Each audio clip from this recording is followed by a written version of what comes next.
सबैजना स्वागत छ मेरो किचनमा। आज म फलामको ताप्केमा स्पेशल कालो दाल बनाउन गइरहेको छु र यसको साथसाथै आलुको भुजुरी, फ्रेश टमाटरको अचार पनि बनाउन गइरहेको छु। कालो दाल, आलुको भुजुरी, टमाटरको अचार प्राय सबैलाई नै मन परिरहेको हुन्छ हैन र?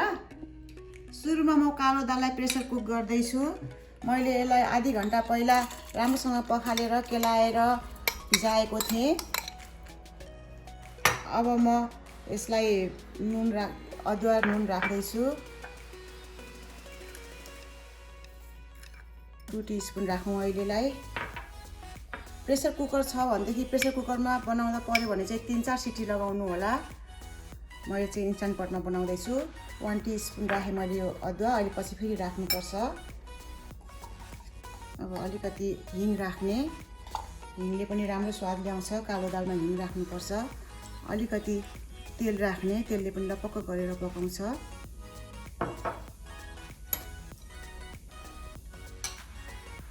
अब यसमा मैले हाफ लिटर पानी राख्दै छु।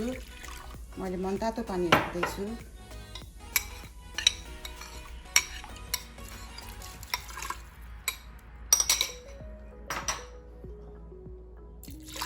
बेसा चाहिँ राख्नु हुँदैन यो कालो दालमा, कालो ताप्केमा पकाउने स्टाइलमा।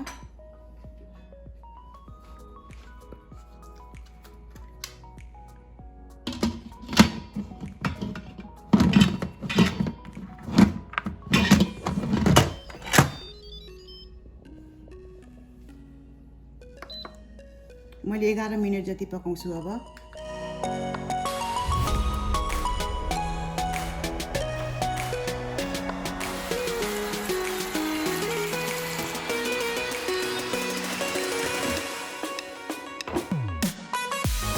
दाल पनि राम्रोसँगले प्रेसर कुक भयो। यसरी राम्रोसँगले पाक्नुपर्छ। अब म चाहिँ यसलाई राम्रोसँग मजाले फलामको ताप्केमा हालेर पकाउँछु।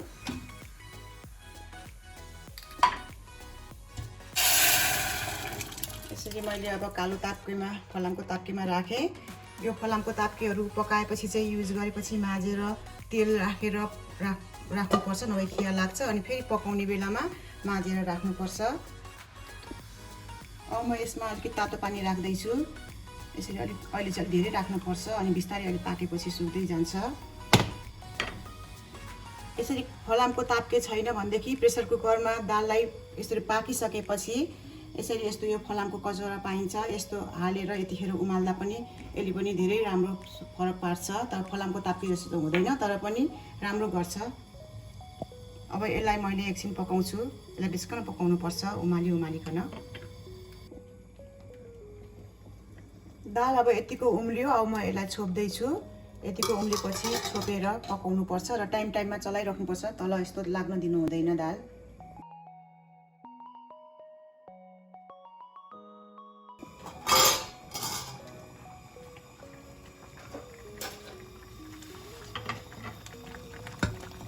कस्तो राम्रो कालो भएर आयो। यसरी फलामे ताप्केमा कालो दाल पकाउँदाखेरि यस्तो कलर पनि यस्तो कालो भएर आउँछ। अब म यसमा अलिकति पानी राख्दैछु। मैले यसलाई 35 मिनट जति करिब उमालेँ, अनि यसरी कालो भएर आउँछ। अब म यसमा अलिकति अदुवा राख्दैछु, फेरि फ्रेस। यसरी अलिकति लास्टमा अदुवा राख्नुपर्छ। अहिले काटेको थिएँ मैले, सबै राख्दैछु। अदुवा चाहिँ अलिक धेरै नै राख्नुपर्छ कालो दाललाई। अब म यसमा घिउ र जिमुले झानिदिन्छु, अनि यो भयो। सिम्पल, एकदम मिठो स्वादिलो हुन्छ अब यो दाल।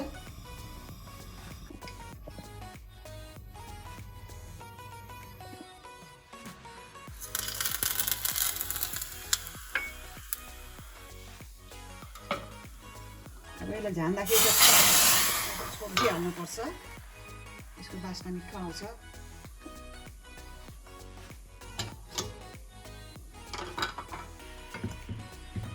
झानेपछि एकछिन छोप्नुपर्छ, अनि छोपेपछि बिर्को उघाएर फेरि चलाइदिने।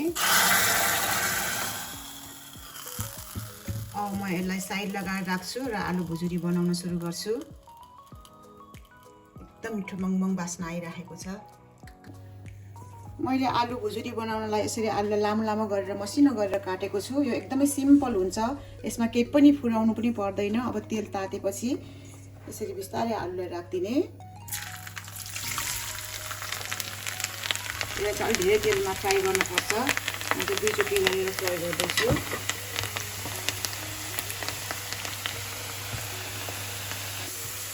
ल अब यतिको रातो भएपछि आलुको भुजुरी पनि भयो। अब म यसलाई निकाल्दैछु।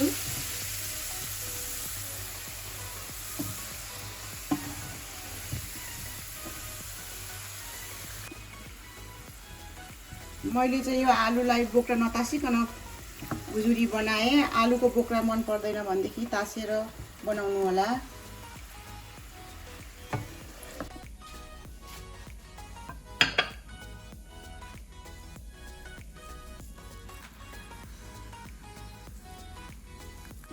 अब म फ्रेस टमाटरको अचार बनाउन गइरहेको छु। टमाटरलाई, खुर्सानीलाई र म लसुनलाई पोल्दैछु।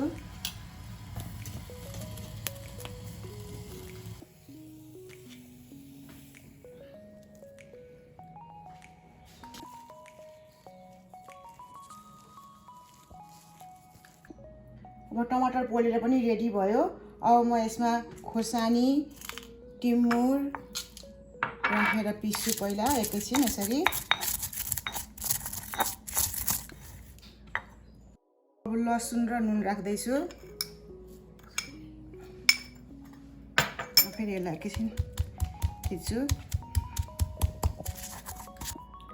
लसुन, टिमुर, खोर्सानी पिसेँ। अब मैले यसमा टमाटर राख्दैछु।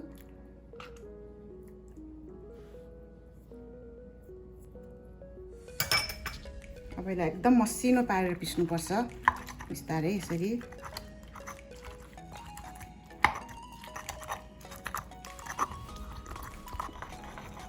यसलाई एकदम यसरी मसिनो गरेर पिस्नुपर्छ। अनि यसरी लरेर परेको यस्तो सबै पिसिनुपर्छ। खलमा, सिलौटामा पिसेर यसरी पोलेको टमाटरको अचारको स्वाद एकदमै मिठो हुन्छ। हजुरहरूले पनि यसरी नै पिसेर खानु होला।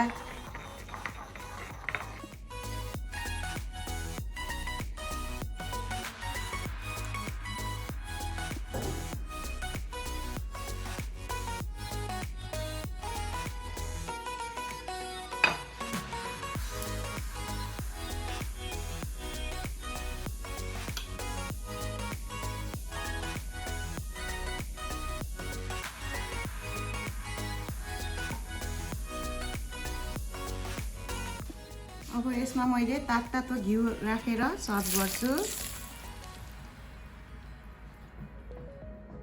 अब म अलिकति चाखिहाल्छु। कालो दालसँग आलुको भुजुरी, टमाटरको अचार राखेर।